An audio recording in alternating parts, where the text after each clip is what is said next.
Hi, hello everyone. Welcome to our preview of Sunday of Irish Champions Weekend coming from the Curragh. We are recording this at 11 o'clock on Saturday, just before all the action unfolds from Doncaster and Leopardstown.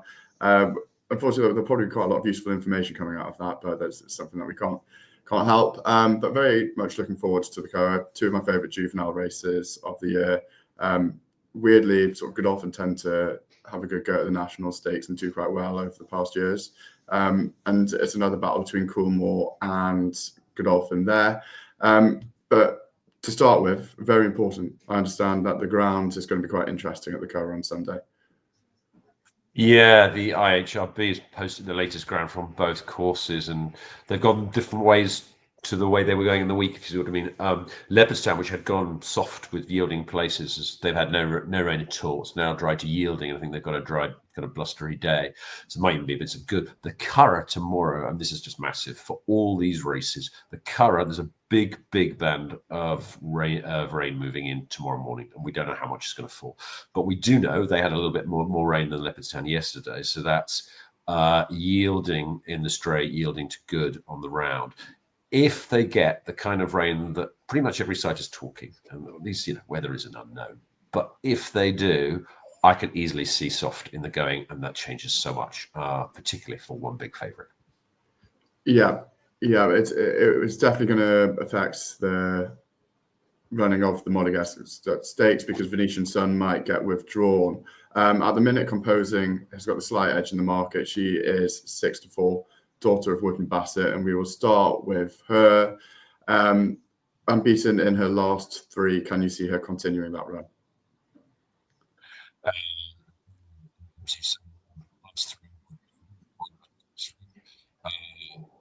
Too easy.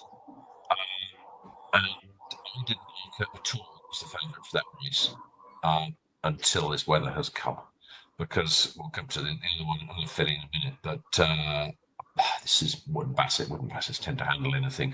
No reason why she won't handle it. She's the right favourite. She's got a big chance. That said, these are unexposed fillies, and if Venetian Sun does run, I think that one's got the best form. So I wouldn't really want to take 6-4. I wouldn't have a bet on her, but I get why she's favourite. Yeah. Likewise, Aidan O'Brien's record in this race, and she's looked his star juvenile filly this season. Next in the betting looks potentially the star juvenile of the season, Venetian Sun, who beat Gstaad last time out, which looks like the pick of the form, doesn't it?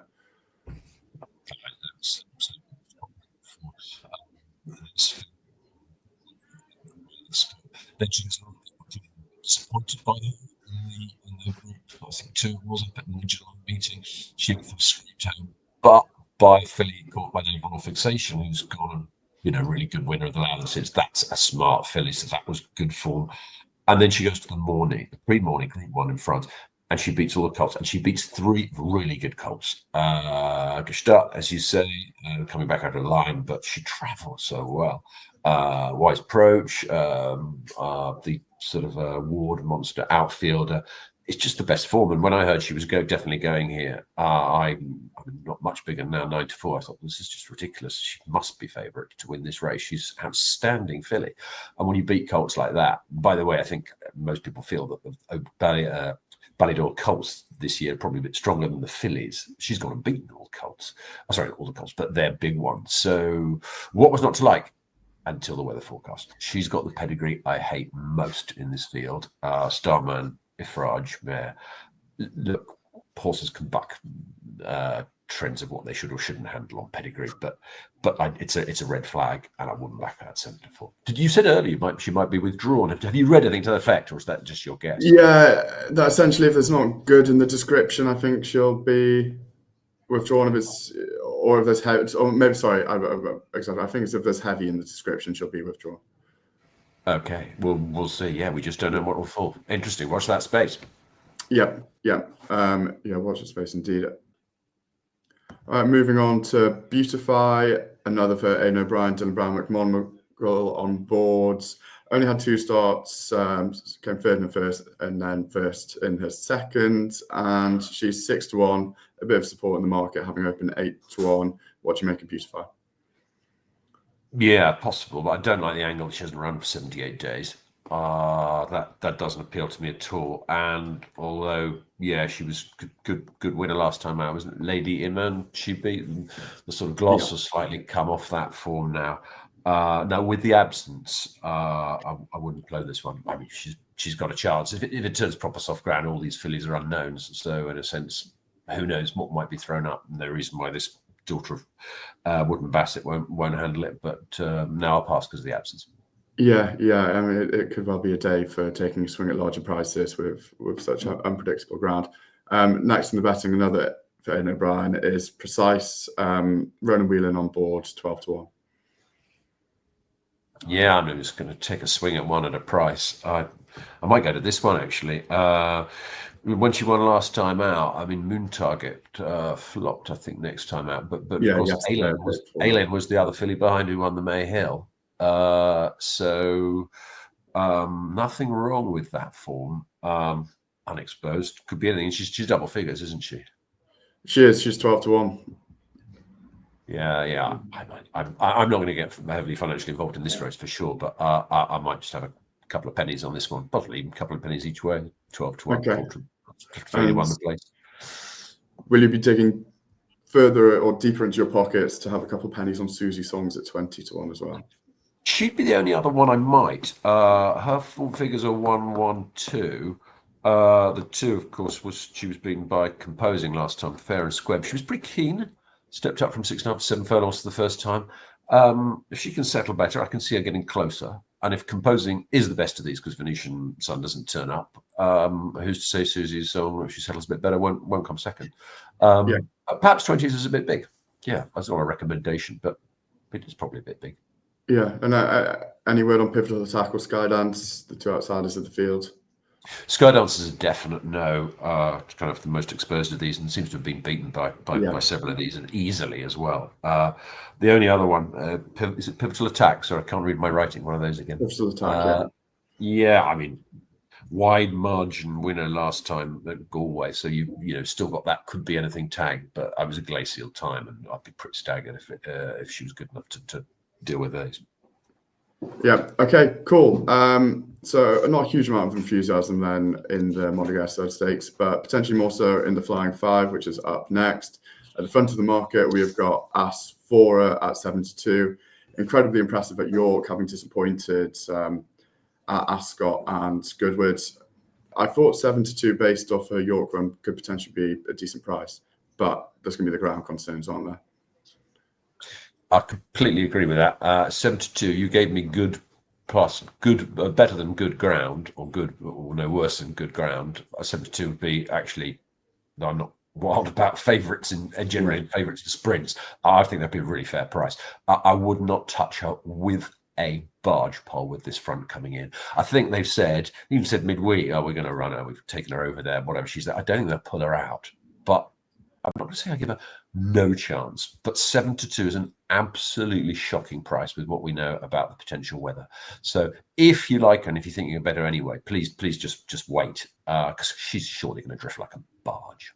Yes, yeah, I'd have thought so. Bucanero Fuerte is next in the betting. He was 12s for a long time, then has been sort of backed into 5-1. His soft ground form is a bit hit and miss. He won on debut on softer heavy, but then disappointed very much Ascot last October. Has looked to have improved this year and goes very well at the Curragh. Are you a fan of Bucanero at 5-1? No, not that price. Just before the wrap up on Asfoora, she's also got drawn one. Now the Curragh in the sprints, usually better to be high. I mean, sometimes it can depend on pace. When it's soft, it's even more important to be high. She's drawn one. It's an appalling draw again for drift. And this guy, working at has got two. So I don't like that at all. I don't like his soft ground form. It's just, you'll see he was third to Henry Longfellow in the National on soft ground, but he was beaten 12 lengths. So yeah, he's back from not firing at stud, and he's back with a bang. Win-win. Really good horse, really good sprinter. Would have a chance. I think the ground's going against him. I think the draw's against him. I think it's a really bad price. Yeah. Okay, we'll move on quickly to Arizona Blaze, a horse that we fancied at the beginning of the season. Do you still fancy him? I think he's overpriced here. I think he's overpriced. Again, I don't like the draw. He's drawn 4, so I'm not going to be wading in on this one. But he was a really good winner of the Sapphire Stakes, so course and distance. There was a bit of juice in the ground that day. Not absolutely clear. I would have thought probably faster ground suited better, but I think he probably handles this. His sort of top speed figures by the various sort of organisations that rate these things are up there with absolutely anything in this field that anyone else has done. So yeah, dangerous. Just don't like the draw, but he's the first one in the top of the betting that I actually do like and see the case for. Yeah. Okay. Moyglare is next in the betting at 11-1. She is drawn on the other side, so I assume you're more favourable on Moyglare's draw. Yeah, I like her draw, and I like the horse. She's been below par the last couple of times, hasn't worked out. She was a really good winner of the Temple Stakes, and Ed Water inherited her from France, and is really exciting. I think she went at a very relatively short price for the big sprint King Charles III at Ascot, and she withdrew before the gates. That's trouble in that. Trouble in running, not trouble in running. Yeah, trouble at the gate. She was withdrawn. Nonthorpe and the run when she was beaten by Arizona Blaze here at the Curragh. Slowly away, really hampers herself with slow starts, and I don't think they want soft ground for her. So there are nagging doubts, but she's a double figure price in a field where I think there are a lot of horses I really wouldn't want to go anywhere near. So if it doesn't get too bad, I'll wait for ground this one. If it's predominantly yielding, I'll bet her. If it's predominantly soft, I probably won't, even with her sort of high draw. In fact, I really like her. Yep. Okay, Night Raider, another horse who showed quite a lot of promise at the beginning of the season, but has disappointed since. Is this an opportunity for him to make a positive comeback?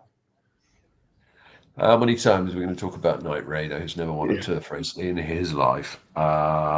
Is the ground going to be in his favour? The only real evidence we've got for that is the good soft King George at Goodwood. He was 6th to 14, but clearly on the wrong side of the track. He's not impossible. He's got a middle draw. He's not impossible. He's one I wouldn't touch each way. Maybe he's one for a few pennies on Betfair as a saver, but I've done that for his last few races, and I'm starting to empty my pocket of saver money on Betfair for Night Raider. So yeah, I'm lukewarm. He's so talented. He's so talented, but I just can't see him lasting home. Curragh's relatively stiff track. I can't see him lasting home if it's soft ground. Okay. 2 Stars is also 11-1. More favourable towards him. You got to be in a sprint division that isn't great, and when the top ones in the market either not going to like the ground or have got bad draws or both. This guy's the up and coming new one. He's won his last 2. Sure, it was only a listed race last time, but he's on the improve, this guy, and he loves dig. I would almost go as far as say he needs ease in the going. What's more, you've got a very high draw. What's not to like? I bet you this one crashes in the market. I bet he's single figures. If the rain comes, I bet he's single figures come race time. I backed. Okay. Yeah, only rated 108, so it's got a bit to find, but could well get conditions. And the same certainly applies for Art Power. Loves Ireland and he loves soft ground, but is there still enough quality in this 8-year-old? Yeah, turn back the clock and you'd have a horse who was 1-1-1-1 at the Curragh, loves soft ground. He's a Group 1 soft ground winner. What's not to like? The answer is time, age. This guy is about 27, isn't he? No, he's 8. But his last 10 runs since that champion sprint, he's never looked like winning. It was a bit better last time out. He does have good record of this course. He was 4th last time out, beaten 2 lengths to Buccaneer Ferta. Softer ground will help, but he's got a low draw again at his age.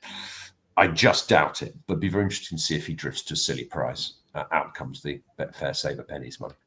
Yeah. She's Quality is next in the betting, 12-1 as well. There's a lot of horses all very similarly priced here. Do you like She's Quality? I do. I really liked her for the Nunthorpe after her previous figures of 2-2-2-2, all in great races, and she simply didn't turn up. Got pretty stung by that. Don't know what happened there. She was 10th in this last year, but she's definitely a better filly now. There's evidence in the past that she handles a bit of dig, high draw. I think she's dangerous to bounce back. I think she's overpriced. Okay, cool. The penultimate horse we'll talk about in this race is Whistle Jacket. Another, yeah. Thank you for the physical representation of how I feel about that horse. He's 12 to 1's far too short, isn't it? And he's regressive this season. Every run is worse than the last. But here we go. If you're clutching for whistle jacket straws and you're shaking your head, his Curragh record is good. 2-1-2. Soft ground. 3-length winner. Was Arizona Blaze or something as a juvenile here. It's just possible that this track and the ground, because I think this one wants dig, brings him back. So he's always overbet, and he'll probably overbet tomorrow. But I can't quite rule out whistle jacket this time, although I'd wanted no part in his last few runs. Tomorrow could be different. I just don't think his family trains on. His brothers with oh god, I forgot the name. Blackbeard, who was just a good 2-year-old, and Little Big Bear, who was very much just a 2-year-old as well. I don't think he's trained on. That's true. But Blackbeard, didn't they have to retire Blackbeard as a 2-year-old? So we didn't. Yeah, so we don't know. But I would know take what you mean. Yeah, there's precocity, and he's got that precocity in the locker, but that was last season. Yeah, good point.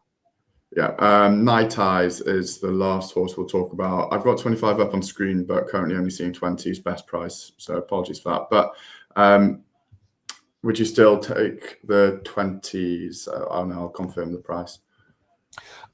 She's one of the ones I think is overpriced. Don't like the draw in 5, but we've seen her on fast ground this season, and then she might want a bigger dig. This daughter of Night of Thunder, 4th to Lazat in the QE or whatever it's called now at Ascot. That was a good run. 2nd to Sayed at Darien in that fillies race up at York. There's some good form, but she handles soft, and I think there's evidence that she might even prefer it. This one's overpriced. Don't know about the draw.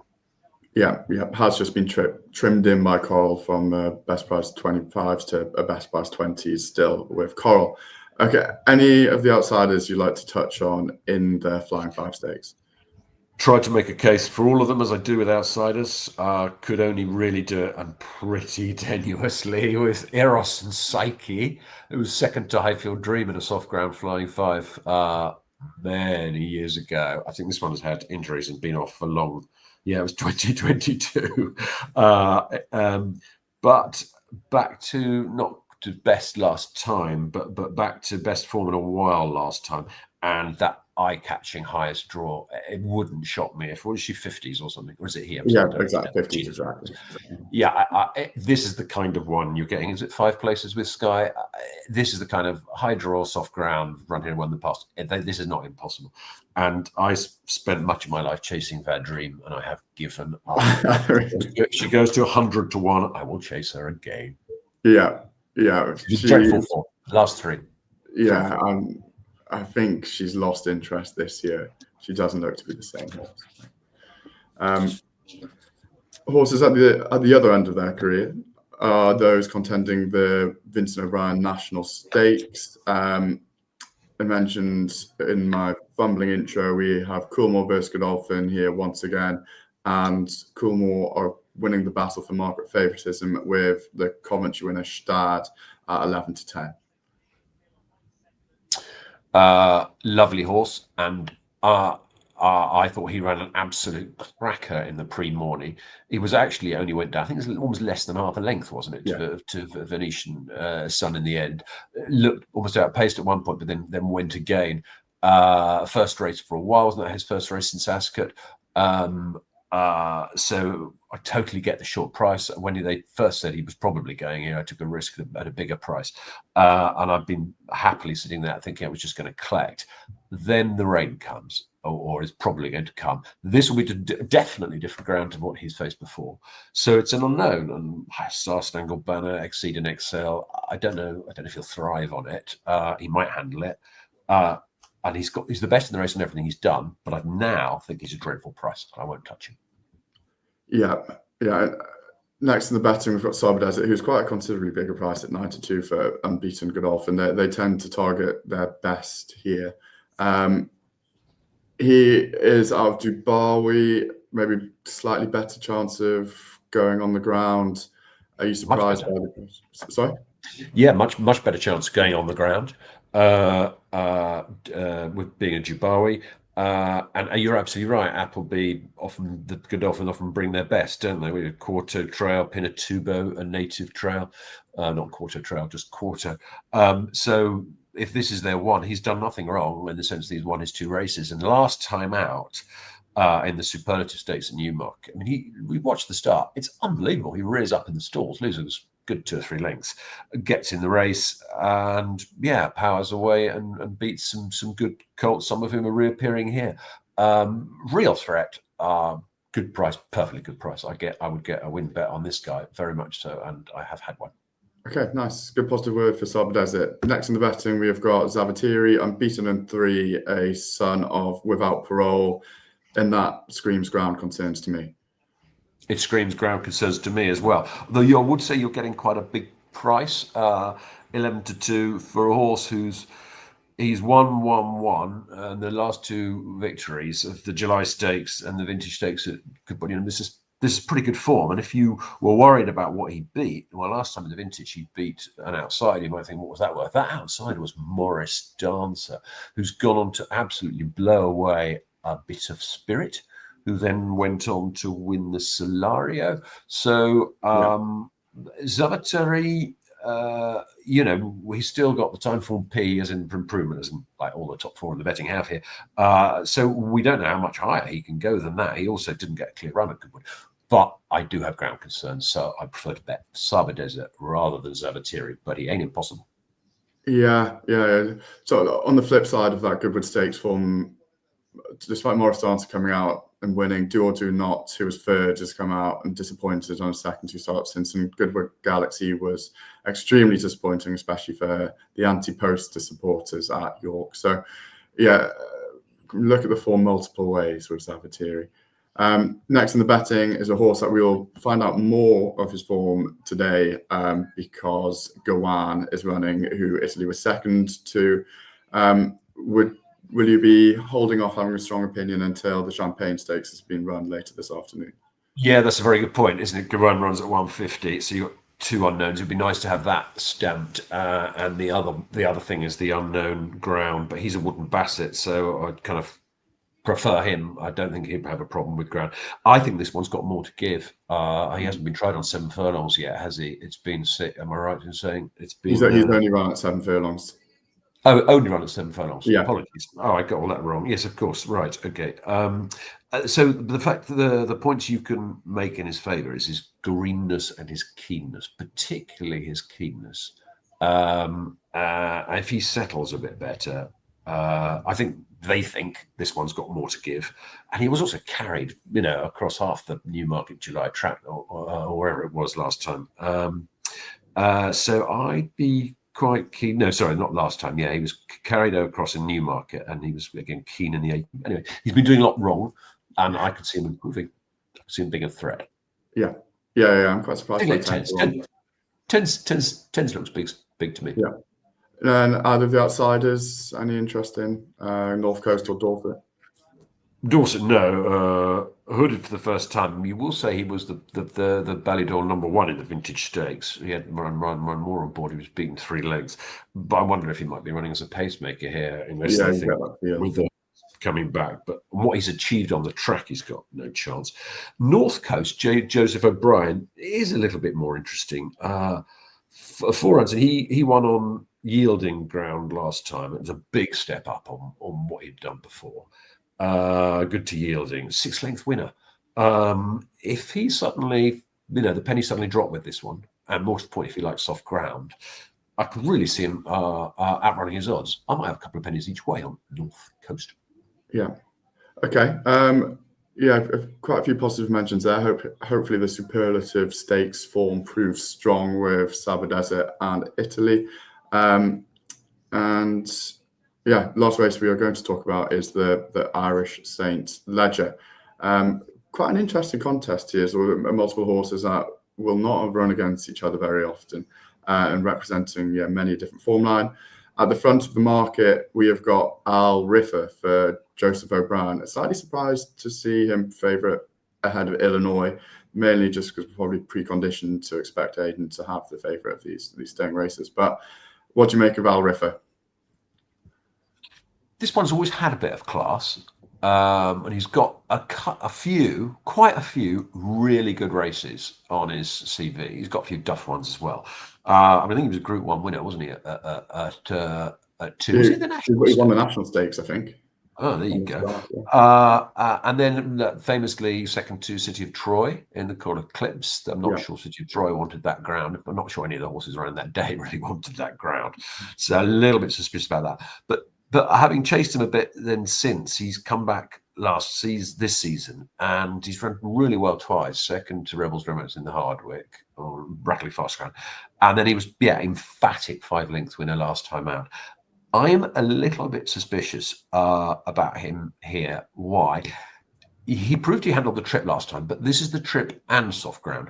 We know he's handled soft ground, and we know he has run well at this trip, but we don't know he can do both together. We don't know he's got the stamina. And the other thing is that what he beat last time out, fine 5-length winner by Shackleton, Southern Harbour, Drawn to Dream. I mean, this is a country mile from the horses he's facing here. So I think he's too short, and I'll be opposed. I just think some of the proven stairs here, well, particularly the one next to him in the betting, has got much better credentials. Yes, very much so. Illinois has shown his ability to go on the ground and also over these staying trips, and has been very consistent when doing so. He has never been out of the front free. On his last race, he was beaten by Scandinavia, who's running today in the St. Ledger at Doncaster. So that will give us a good read. I mean, not that we need to be told about his form in Illinois. He is just very consistent, isn't he? Can you see him getting his nose in front? He's absolutely rock solid, this guy. As you say, his last 9 form figures, 2-1, 2-2, 2-1, 1-2-2. And there are proper, there's some proper form in that, next second to Jan Bruegel in the Ledger, the Donny Ledger last year. First time cheek pieces. I'm scratching my head. I don't quite know what they're doing. I don't see what that horse has done wrong, apart from they've tried to push him into more of a stayer than perhaps he naturally is. I have 14 furlongs, which is what this is. Absolutely as his sweet point for distance. But it's got classy form over 12, but not quite good enough to get it done. He's should be the favourite for me. Should be the favourite, and particularly with the way they'll have no problem with soft ground. 1 mile 6, no problem at all. He's too big. 11-4, and I've backed him since I saw the rain coming as an extra factor. Yeah, I'm surprised. I suspect they might switch in the market. Next investment, we've got Amalok at 10-3. Very exciting, unbeaten gelding. Importantly, gelding, or he would probably be running today in the St. Ledger. He was impressive at Ascot last time out, beating Zaran, who's running the Irish Champion Stakes today. So the form of that reads quite strong, at least at this stage. Do you think he's going to continue his unbeaten streak? I don't know, but I think he's short enough now to find out. We wrote an article saying you should really got to back this guy at 10-1 for this race when it was announced that it was his target. So our followers have got a nice price sitting on there. But if it turns proper soft, this is an unknown. Now, I should be said that Rafe Beckett has, I think, said in the past he's a bit wary about rattling fast ground for this one. So perhaps a bit of dig is no problem. But of course, if you're going up to 14 furlongs for the first time and you've got soft ground, it's an extra stamina question. So it's an unknown. So I'm with that as an unknown. I'm not sweet on him at 10-3. I wouldn't. If I was coming to this race fresh, he wouldn't be the horse I'd back. But 1-1, 1-1-1 as figures, maybe he robs and he's the next big thing in the staying game. I don't know. No. A horse coming to this race fresh I would maybe be interested in is Al Kareem at 11-1. I'm slightly dubious about the ground. I know they want faster ground for this horse. He's got stuff in his CV that says he does handle a bit of dig. I think he's best on faster ground. Interestingly, even though this guy's been around, on this planet for almost as long as I have. I mean, he's had 40 plus runs or something. He's never run an Ireland. He's been everywhere else in the world, as far as I can see. It's just, this is a random excursus about nothing. But I just, the slight unknowns, and I don't care. I don't care for the ground. But in terms of his recent form, he's in the form of his life, despite being no spring chicken, and the time figures are good as well. So if there is a shot candidate, I do get it. Could be this one. I won't play him because I'm a ground boy, and he doesn't tick my box. Okay, so I read into some decent form on this ground. I think he beat none other than Blue Stocking over 12 furlongs on good to soft, which is Okay. pretty. Or is it? Yeah. Pretty spectacular. Okay. All right. Right. Maybe this is the one to look at again. Okay. Yeah. But good to soft. Let's see what they get tomorrow, right? Yes. Yeah. Much Very softer much. than that. Yeah. Crystal Black is next in the betting at 12-1. Even older than Al Kareem at 7 years old. How do you look at Crystal Black and their contribution to this race? He was very progressive in 24 and he won the Ballyround Stakes like for fun by a good margin. Then he was off a long time. We've only seen him twice this year. He was well beaten when he came back in April. And then he goes back to the Ballyround, which he won last year so well. He was second to Sons and Lovers. It wasn't a bad run. That's not good enough to do it here. But the level he got to last year was, and I'd be quite interested. This is one I'm very interested to see what the connections say, the night before in the paper, like we think he's back to his best, he's going to run a giant one.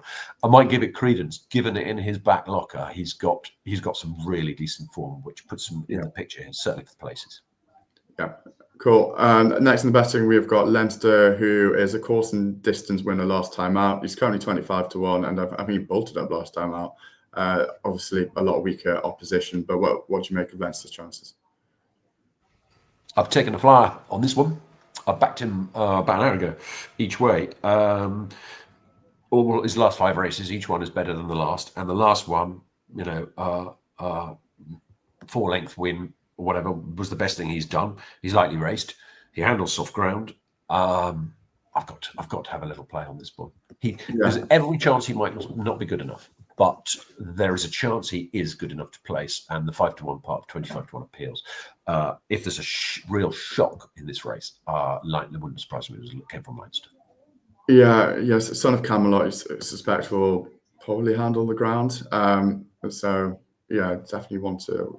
My notes are, as we know, I wasn't perhaps quite on the money with Al Kareem being doubtful about his ground, but this one I've got handle soft written by an asterisk. Have you got nothing to say? Surely something in its form. Or have I just written something randomly? No, handle soft. One at the Curragh in a 10k handicap, beating Bear Profit by 2 lengths. So if that instills you with confidence, then but it's the trajectory. That was earlier on his trajectory of improvement. So I think he handles it no problem. So we'll see. I'd have thought so. Okay, last horse I've got actually written out here is Queenstown at 40-1. What do you make of Queenstown? I think you have to mention this guy. I think he was 7 lengths behind Al Riffa in that last race that Al Riffa won, which wouldn't give him an obvious chance here. But his 3rd in the Ebor last time, that was the best race in his life. And, a top level handicap like the Ebor is a proper race. This is not a Mickey Mouse kind of race. That was really quite something. Plus, he was sort of pressing the pace much of the way there. You look back, he's got a couple of seconds to Kyprios. It wasn't beaten a length or 2 by Kyprios. Maybe that one wasn't fully fit at the beginning of spring 24 or whatever. It just strikes me this guy is a little too big at 40s, particularly if it turns into, a big stamina test and some of these don't turn up. So it's too big. I just think it's too big. Last time out, that's the thing he's done in his life. Just rang alarm bells at 40s. Yeah. Okay. A few positive mentions for some outsiders there in the St. Ledger. Anything on Dallas Star or Wold Adler? No.